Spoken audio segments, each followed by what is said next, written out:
come to Canada again. What we will do for the next 40 minutes or so is giving a review on sonoanatomy of peripheral nerves, of course not all of them, but representative examples, the spine and paravertebral space. And as you may see, it's nerves, it's spine and paravertebral, and I will go back to what paravertebral means. And obviously we can divide the latter into cervical, thoracic, and lumbar. And to my opinion, there's also something like para or perisacral, if you're talking about the principles and basics for pain medicine. First of all, let's have a look at the peripheral nerve. And you all know that the peripheral nerve has different compositions and tissues like fascicles, perineurium, interfascicular tissue, and epineurium. I know that there's a lot of confusion about terminology about all those things, but I will bring it down to the very basics. First of all, you have fascicles, and they are, ultrasonographically speaking, if you're visualizing a nerve, black. That means nervous tissue appears black in ultrasound. This is very important to see them. And with our new technology, at the moment, we are able to even see all the fascicles within a nerve. More or less, to be a little bit exaggerating, you can count fascicles within a nerve if you have a good machine, and depending on what nerve you are scanning. The second is there's perineurium, which is the envelope around the fascicles. And there's something in between the fascicles that I call interfascicular tissue. And you have to be aware of the fact that it's not only fatty tissue, it's also vessels, etc. What you see there. So don't forget about that part of very important histological part within a nerve. And part of it is seen in ultrasound too. And the last thing is the epineurium. And there has been discussion about what comes after the epineurium. You will probably have read something like mesoneurium, paraneurium, etc. It's very important to understand that a nerve has its own connective tissue, and around the nerve there is still, of course, tissue that connects the nerve to the vicinity, like muscles, etc., etc. To call that mesoneurium, I'm not a friend of that. So what we need is the differentiation, if you talk about nerves, between polyfascicular nerves. This is a polyfascicular nerve. We have motor and sensory, etc., probably divided into parts like the sciatic nerve. You have oligofascicular nerves. For example, this one, where you see a nerve with 1, 2, 3, 4 fascicles. You have clear internal connective tissue, seeing in white, very bright, and an epineurium outside. And to bring it down to the very small nerves, a lot of nerves in the neck and head area are what we call monofascicular. That means we have one dark spot or ball or bubble and one white envelope, which is the epineurium. So all derived from that sort of histological or macroscopic histological interpretation. So this monofascicular nerve is more or less one fascicle with one connective tissue envelope. And very importantly, we have to consider that nerves, whatever mono or poly or oligofascicular, are embedded between other sorts of organs or tissues. So the delineation to the rest of the body is very, very important. And this has very much to do with, do we see the nerve very sharp or is it either a little bit blurred? For example, being underneath fasciae, being within parts of tunnels like fascial and fatty tunnels, etc., etc., or are those nerves within musculature? And for one example, it's a case in point. I take the lateral femoral cutaneous nerve. Why?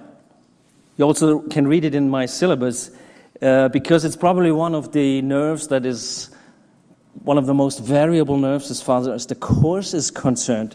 And very much contrary to a widespread belief, this nerve not always lies very near to the ACEs. This is what we dream, and this is not reality. That means I'm always looking, if we're talking about peripheral nerves, at a point what I call the point of optimal visibility. This is not necessarily the point of blockade, but to make it easy, you search for the nerve where it is easily visualized and then follow it or trace it. And the lateral femoral cutaneous nerve, if you do a cross-section here, you get this picture, lies in a compartment, what we call the flat tunnels or fat-filled flat tunnels. And these are compartments within fascial layers, and the fat is protection for the nerve before it pierces the fascia. And if you know that, and know the anatomy, that this is sartorius and this is tensor fasciolati, you will look for the point of optimal visibility of that nerve in that space, because whatever course will be proximal to that or cranial to that, it will always come into that space. So if you have difficulty in finding the nerve, start here and go upwards and not the other way around, especially if you're not really experienced and trained. So this is the nerve now, sartorius muscle and tensor fasciolati. Have a look at the course. This is a typical course, that's what we would expect. But finally, it always comes between those two muscles, and it always comes within that fascial compartment. And this is important if you have difficulties in finding that nerve. Another thing is, if you have the chance to listen to a lecture which is about small nerves, I will give in the afternoon. The question is this a small nerve, yes or no? And I don't answer this question at that moment. To my opinion, small is very relative and big also. So, but nevertheless, keep in mind point of optimal visibility. And there's almost always a point of optimal visibility if you know landmarks, tunnels, etc., and then you will find your respective nerve. And now, this is an ultrasound image according to that sign. And you see, this is the lateral femoral cutaneous nerve, this is fascia lata, and this is sartorius, and this is tensor fascia lata, and is within a fat-filled flat tunnel. Why do I underline fat? Because fat is hypoechoic in most instances, and this gives a very good contrast to the nerve, which in this case is clearly hyperechoic, but it also depends on if you have one trunk of that nerve or two or even three, and then everything changes. So, but a good thing to start off is that. And something which is important to my opinion, you will always read the lateral femoral cutaneous nerve is between fascia lata and fascia iliaca. Forget it, this is just wrong. Because the sartorius muscle, this muscle, is covered by the fascia lata and not by the fascia iliaca. So whenever you read that, just cross it. This is wrong. Except few examples where the lateral femoral cutaneous nerve comes from the femoral or the genitofemoral, and then probably it could have a little course proximal to the inguinal ligament and a little bit caudal to that on that fascia, but not under regular circumstances. Again, don't forget, ACEs, and the point of optimal visibility is not here, it is more caudally, more distally. And this is the example I just mentioned. Here's again the fat-filled flat tunnel, by the way, here filled with local. And you see two small nerves. And it's different now. It's two lateral femoral cutaneous nerves, and they appear monofascicular. It's a quite different thing than to the oligofascicular appearance of the one example of the other individual. But if you know that, all those details around the sonoanatomy, you will succeed in finding also the more small nerves around that area. Another nerve, which is important in pain medicine, is the suprascapular nerve. And again, if you visualize the brachial plexus between the middle scalene and anterior scalene coming out of that groove, the first big nerve that comes out is the suprascapular nerve. And there's one point of optimal visibility, which is underneath the omohyoid muscle. That means if you know that muscle and you have difficulty in finding the nerve, you visualize the muscle and deep to it, there will be the suprascapular nerve. Again, I do not talk about point of optimal visibility being point of optimal blockade. It's the point where you can search for the nerve, trace it, etc. So this is very important. And if you have a look at the landmark, which is the omohyoid muscle, and underneath is a big, big ball, big bubble. And it's almost always in all individuals, it's more or less a black spot with white surroundings. And this is epineurium, a very big nerve and easily found if you come from the superior trunk of the brachial plexus and go downwards and backwards. There's one difficulty we have around the clavicle. may be challenging or even impossible to follow it. And then experience is asked, because if you do it after scanning it and finding it, you do it longitudinally, and then you can follow it right to the scapula. But this is for experienced users. The axillary nerve, problematic one. And I've only read 2 days ago an absolutely fantastic book about all the stuff of musculoskeletal and nerves, etc. And there was the one sentence that axillary nerve is hard to demonstrate or find, not least because it is a small nerve. And this is absolutely not true. This nerve is really, really big. It's absolutely big nerve. The only thing we have to consider is the course of that nerve. This is a view from posterior. It comes out the lateral gap of the axillary hole, and there's the muscles near that. They're absolutely important to know, which is teres minor, which is long head of triceps, which is humerus. And if you go for that area from posterior, it's easy to find the nerve. But at that spot, almost all sensory nerves to the shoulder joint, glenohumeral joint, have gone. So to block it here is not the right thing if you want to go for pain relief associated with suprascapular and axillary nerve innervation of the glenohumeral joint capsule. So you have to do another thing, which is come from ventral. And obviously, the only thing you have to you're confronted with is you have to go through all those structures of the axillary area, the whole neurovascular bundle for the upper arm, etc., etc. But still, this nerve is big and will go through the respective hole and come posteriorly. And it's probably one of the only nerves I know, bigger ones, that you cannot continuously follow from offspring, in this case from the posterior cord, right to where it ends in the deltoid muscle, just because you have to change from ventral to dorsal. If you're expert, you can do it longitudinally again and see it as it leaves the foramen, but you can't follow it through. Nevertheless, there's one landmark, and this landmark is a artery. So if you're going for the axillary nerve, you have to know the posterior circumflex humeral artery. And if you know that, it gets easier. It's not easy at all, but it gets easier to find that nerve. And believe me, it is not a small nerve. So if you do it from posterior, you can see all the muscles, mentioned muscles. The one that covers everything is always the deltoid. And then you have a space where you see the axillary nerve and this accompanying artery, posterior circumflex humeral artery. And then you will find the nerve. Again, this is not the spot where would I do the blockade. So this is point of optimal visibility, not point of blockade.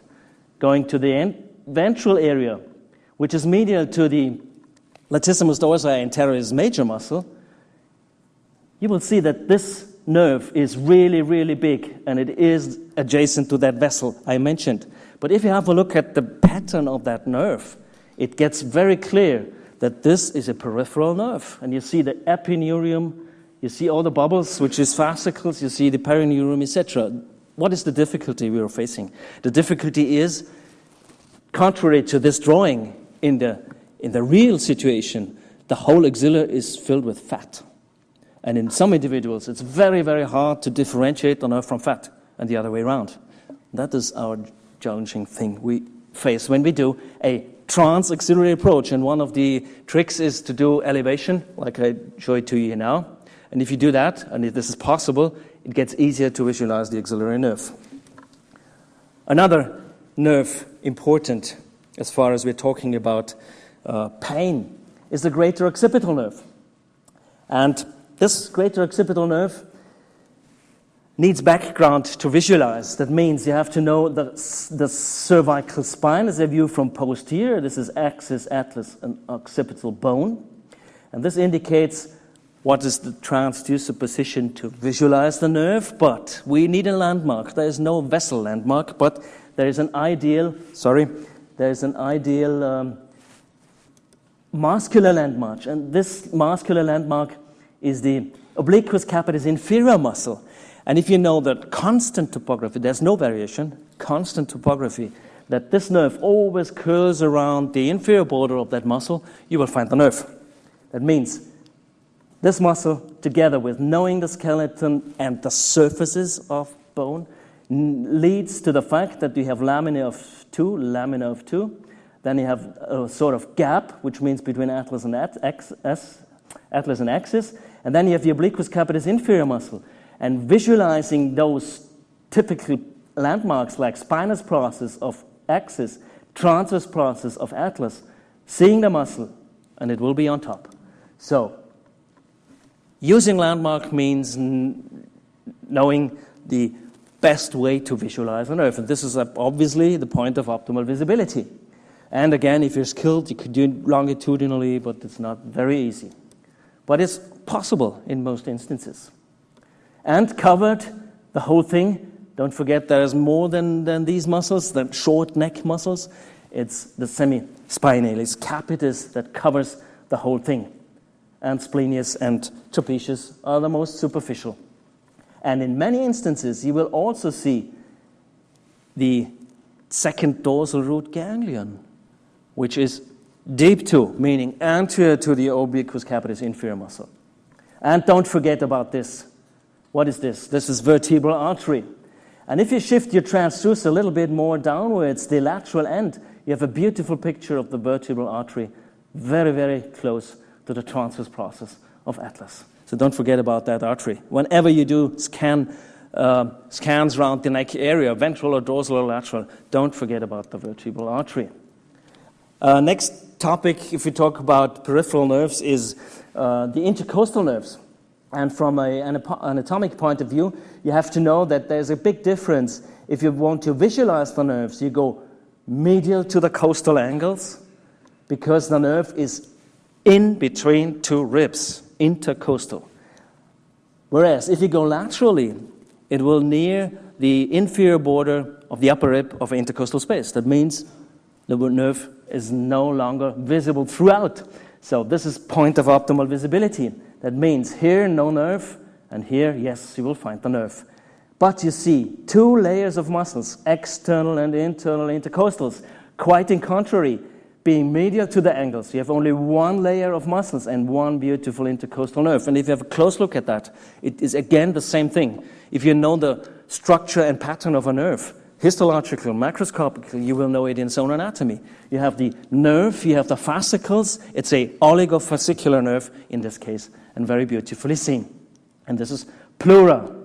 Not always will you see the endothoracic fascia. Ilioinguinal, iliohypogastric nerve. These two nerves are easily seen if you go again away from the aces, going a little bit more upwards and backwards, because at this location indicated here with that circle, they are very, very constant in their topographical location. That means they are between the transversus abdominis and the internal oblique muscle. Knowing that, you will find the nerve. There's only one thing, according to variability, we have to consider, as in this individual, there's one common stem, one common trunk for both nerves. But this does not influence your image or finding it. Quite in the contrary, if you have a common trunk, you have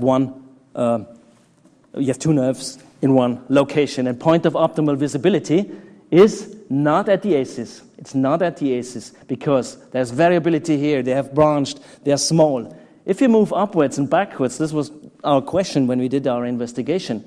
Here is variability, and here almost no variability. That means more than 90% of both nerves will lie between those two muscles seen in a second. That is the transversus abdominis and the internal oblique. Do not forget to always visualize the iliac crest. This is a beginner fault. People want to visualize the whole thing of the abdominal wall more medial. And what they do, they miss this one. And this is the ilioinguinal nerve, which is always very close to the iliac crest. I've seen a lot of people doing scans starting here, and they're counting, this is the ilioinguinal, and here is the iliohypogastric. No.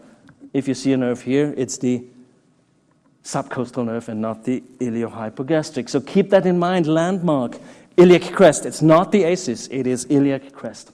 It's all about topography. If you base your scans and you're looking for nerves on anatomy, it will get easier. It's not easy in all ways, of course.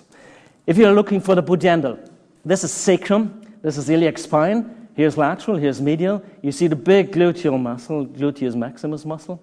Underneath this sciatic nerve. There are vessels around there, like descending branches of the inferior gluteal artery, but the nerve and the space where you find the nerve is medial to the iliac spine. That means your landmark muscle may be this vessel, which is the pudendal artery. And you see the nerve is lying close to it. In this case, it's more a little bit on top. Regularly, in most cases, it's medial to the artery. Medial to the internal pudendal artery. And indicated with arrows, you will see what we call the interligamentous space, interligamentous plane, interligamentous area between the ischiosacral and ischiotubral ligaments. If you're staying for the MSK part, I will show you ultrasound possibilities in imaging spine and spine-associated ligaments on Sunday, I think, in my lecture on that topic. But having that said, you see the same thing like sciatic nerve, gluteus maximus. You see the bony outlines, which is very straight. You see the inferior gluteal artery, and far medial, you have the space between the ligaments. Sorry. And let's do that again. This mouse is not really working. You see one example here and another one example here. Why do I show you this example? Because this is one of the exceptions where you have an absolutely clear idea or image of the pudendal nerve. And importantly, to notice, you won't find the pudendal nerve always in that clearness as seen here. Again, at the spot indicated. And now we're changing to the spine and paravertebral areas. And one problem we have is that we think the spine is always straight if we look from backwards, and even in young people it is not. Apart from that, you have to respect movements, etc., which is absolutely important, because if you do imaging of the spine and don't respect widening acoustic windows, you will probably fail in many instances. So, this is to underline the importance of bony surfaces, no matter where you are. For example, cervical spine, anterior aspect. If you have a look at that, you can exactly follow all the bony outlines of transverse processes of body, of the groove in between, or you do it longitudinally. You see the beautiful image of bodies. You see the intervertebral discs only in this cervical spine area. You see the longitudinal, anterior longitudinal ligament, etc. Or another example, transverse processes, thoracic. And you will see the key ligament to go to the paravertebral space, which is the superior costal transverse ligament. So, having a look at the cervical spine, what is possible? If you look at the atlas and the posterior arch of the atlas, you will see that. You will also see the superficial area. You move down to the axis with two tubercles, which is the spinous processes bifid with a left and a right tubercle, a very good landmark and sign. And of course, you could do all other things like over the articular pillars, you will see entrances into the sigmoid joints. Or, scanning the epidural space, you go between occiput and atlas and axis, and you see beautiful images of epidural space, etc., etc. By the way, this is the atlanto-occipital membrane, and this is a space between atlas and axis, would be the first of our ligamentum flavum, meaning yellow ligaments. And if you do it a little bit obliquely, you can also see the spinal cord running in between. But again, remember that the spine is not always straight as far as the spinous processes are concerned. That means this is a pretty normal spine, but spinous processes are not directing to the midline, meaning from posterior.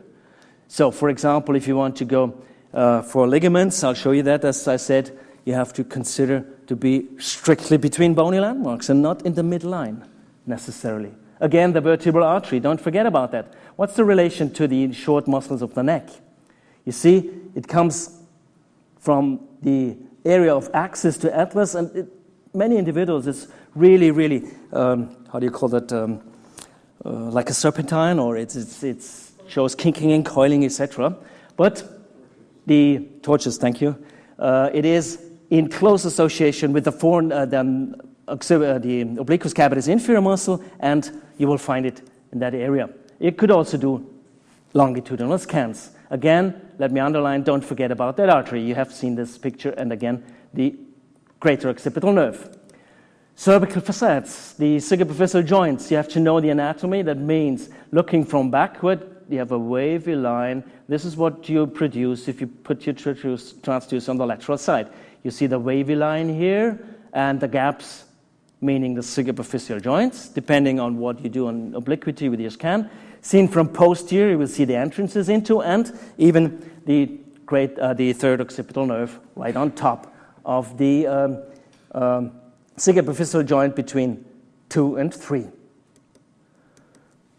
Back to the vertebral artery. Seen from anterior, you see the vertebral artery traveling through the transverse processes. And one important thing is that we always think it's entering at 6. They're not. So there are a lot of people that have entrance of the vertebral artery at C5. That means, for example, if you do blockade for stellate ganglion blocks like sympathetic trunk in the cervical area, you have to keep that in mind. And it's always posterior to the vertebral artery that the roots of cervical and brachial plexuses will travel. So posterior to it. That means if you scan the vertebral artery, it's no problem to visualize roots behind that artery. And you can see that beautifully posterior to them. And if you're lucky enough, you will have a good picture due to dorsal enhancement. And this is one example. I just mentioned it. This is longus colli muscle, and you have the outlines of the cervical vertebra. This is anterior tubercle. And at the space where you regularly do your cervical sympathetic trunk block, you have the vertebral artery. By the way, this is the sympathetic trunk. Also seen in ultrasound. Paravertebral in the cervical area. What does it mean? It is interscalene and it's vertebroscalene triangle. The vertebroscalene triangle is a very important area because a lot of things are there, like roots of the brachial plexus, vertebral artery, stellate ganglion, inferior cervical ganglion, etc. So keep in mind that this is an area, if you want to be there, it's very dangerous as far as vessels and, of course, dome of the pleura is concerned. And there's variability as far as position of some arteries is concerned, which is seen here. I indicate one of those arteries. This is the lateral border of anterior scalene muscle. This is medial. You see the subclavian artery. This is the regular offspring of the vertebral artery. And this is an irregular offspring of the dorsal scapular artery. That means if you're paravertebral and you're interscalene, you may come across with a big vessel. So be aware of that. You use color if you're not sure. That means this row of bubbles, one of those is an artery.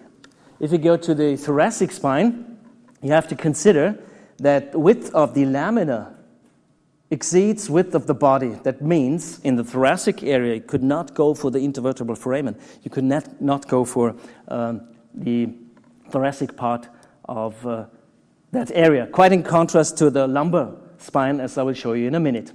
So that means this part is not seen if you come through the thoracic area, as is, depending on what level you are, a median approach. But in many instances, you will succeed in going epidural if you do a paramedian approach and scan from lateral to medial. So it always depends on what you're speaking about, what you're talking about, upper, middle, or lower thoracic spine, for example. Again, you could see over the articular pillars entrances into, but you don't see the deep part of the facets, meaning the superficial joints. Canal, I just mentioned it. Yes or no? Please remember that especially in the thoracic area, we have a lot of cases of ossification of the ligamentum flavum, which in some instances make it impossible to go through because ultrasound will be reflected completely. But if you go more to the lower or upper area, you will see that the epidural space is visible too in the thoracic spine.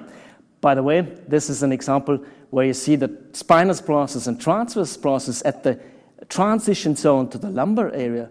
They're very close together, very much in contrast to the middle or upper spine.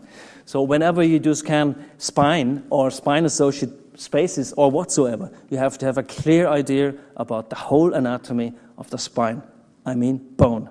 And then you go for ultrasound images like shown here. This is an example with two transverse processes, yellow ligament or ligamentum flavum, epidural space, the spinal cord between anterior and posterior lamina of the dural sac, and even the posterior longitudinal ligament is seen. Or if you do it up there, you won't succeed it in the middle part in this individual. And again, same thing as in the cervical spine, even more exaggerated. The spinal processes in a really healthy individual never point from inward outwards in the midline. They're always to one or other side. Again, I will show that to you if you do MSK and spinal ligament imaging with ultrasound. All those details are important. Whenever you do spinal sonography or something in that area, you have to know those details. For example, two thoracic vertebrae. This is pretty normal, and there's ossification of the ligamentum flavum. So in those cases, you could go in the midline, but again, there may be processes that hinder your approach if you have, for example, changes in your supraspinous, interspinous ligaments, like ossification, etc. So you have to know that if you want to go in different pain conditions and patients. These are the gaps, and they are also very, very variable as far as height of the thoracic and lumbar vertebrae is concerned. Paravertebral, I have shown that to you between transverse processes. There is the supracostal transverse ligament. Importantly, it differs between upper spine and middle and lower spine because the necks of the rib will be narrowing the entrance into the paravertebral space, the more caudal you are. You have to know that if you want to do ultrasound-guided procedures there. Directly going there. There are indirect ways also. This is a picture where you see the ligament. It's a strong ligament, and if you do it sagittally, you can see the supracostal transverse ligament. It's slightly obliquely orientated because it comes from deep and goes to superficial, which, by the way, makes it more difficulty to visualize it because your beam is not parallel, or the surface is not parallel to your beam. And again, you could go for paravertebral areas, which I call also the coastal transverse articulations. And you beautifully see white area here, which is the corresponding ligament. This is the lateral coastal transverse ligament.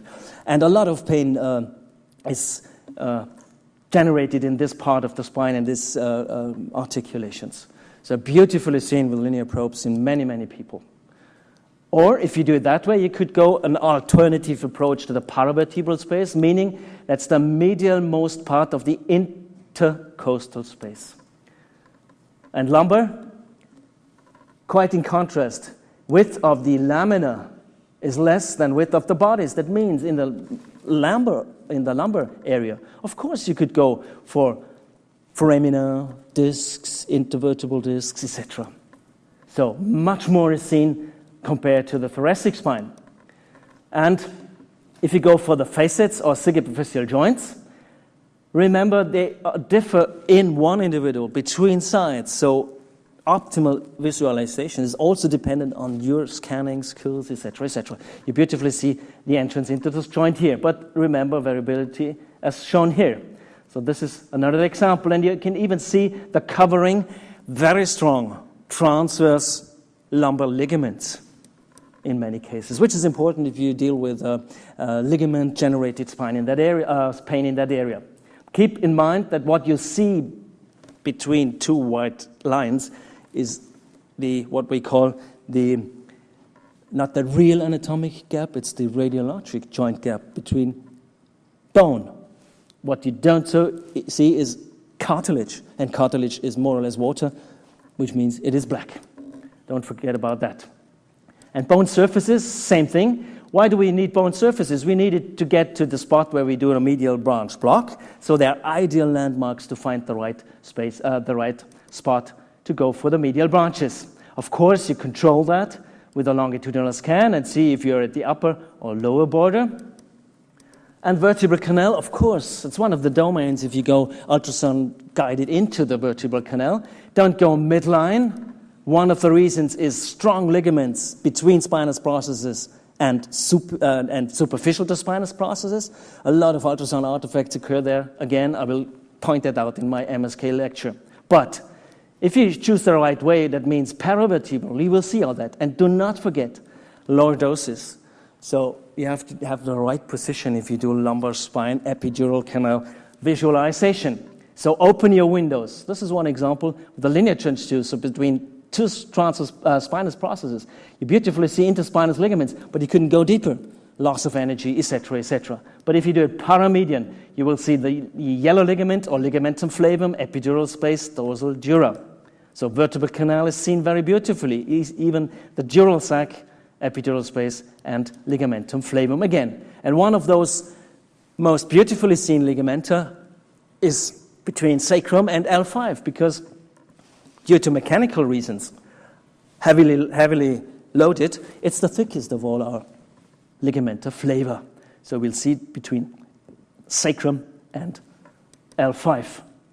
And there is, of course, a paravertebral area in the lumbar spine, and you know all that. If you scan more laterally, put your transducer laterally and scan towards medially, you will beautifully see the quadratus lumborum, psoas major, and the bony surfaces of the lumbar vertebra. And this is the area where we have the intervertebral foramen and beautifully seen parts of the lumbar plexus here. Doing it longitudinally, because of the fact that laminae are less than body, that means your approach is excellent to that area. So you can go for lumbar roots as well. And don't forget, there's other things than nerves. For example, it's the ascending lumbar vein. And using power Doppler, you see beautifully images of those vessels around there. And believe me, this area is absolutely heavily vascularized. So ultrasound is an ideal tool to visualize those vessels. And the last thing is sacral. Because it's so superficial, you can see all the surfaces of the sacrum, for example, sacral foramina covering ligaments. You can do it with a convex scan. You see the middle part, you see lateral parts, you see foramina. So the general importance of bone surfaces is more or less stressed again in the sacral area. And using a linear transducer, you can see details like the lateral sacral crest. And between iliac crest and lateral sacral crest, with a linear transducer, not so beautifully seen, there's an area filled with ligaments. If you want to see that, you use curvilinear probes like the interosseous sacroiliac ligaments. And some bony shadowing may be produced over diverse dorsal foramina. And at the very end of your sacrum, going to the coccyx, you see a membrane that fully covers the sacral hiatus, is beautifully seen in ultrasound. That enables you the approach to the caudal epidural space. And one important thing is the sacroiliac joint. If you're talking about the diarthrodial joint, not the ligaments, you see there's lateral sacral crest, that's the gap, that's the gluteal surface of ilium, and then you will find the entrance into the joint, not into the interosseous ligaments. That's different. And of course, you will see, if you do it longitudinally, more than one, you see almost all posterior ligaments. Keep in mind that the sacral hiatus, from the osseous point of view, is very variable towards shape, height, width, etc. And sacroiliac and iliolumbar ligaments, there are also ligaments between. I just mentioned that. Now that's a curvilinear probe, and you beautifully see the whole space is filled with ligament. This is erector spinae, and this is all ligament. This ligament is the strongest ligament in the human body, and you see it beautifully with curvilinear probes. It's not the diarthrodial joint space, it's part of the sacroiliac joint as far as ligaments is concerned. And all other parts will be visualized with appropriate transducers. For example, this beautiful ligament with a linear transducer, according, of course, and this goes without saying, to the body mass index. Or you go for the iliolumbar ligament, using the right transducer. All important sorts of generation of pain in that area. And as mentioned above, you see covering ligaments of the iliosacral joint also. Sacroiliac joint itself, in its most posterior and inferior compartment, and in some instances you may even go into the space ultrasonographically using contrast media as done here. You can see beautiful images of that part of the sacroiliac joint. It's the posterior most part and not the whole joint, of course. And in some instances you also see the whole outlines of the sacrum and the gluteal surface of the ilium. So, to come to the end, is there a paravertebral space in the sacrum? To my opinion, it's perisacral. That means, for example, if you go lateral to the sacral, you see piriformis muscle, you see sacral plexus, everything seen beautifully here. There is a paravertebral space. So, using ultrasound, a knowledge of ultrasound anatomy in pain medicine is absolutely important, and you probably will succeed in using those tools if it is based on your personal experience in doing scans. And now this thing doesn't work anymore. It's probably very good because I'm at the end of my lecture. And I'll really thank you for your kind attention.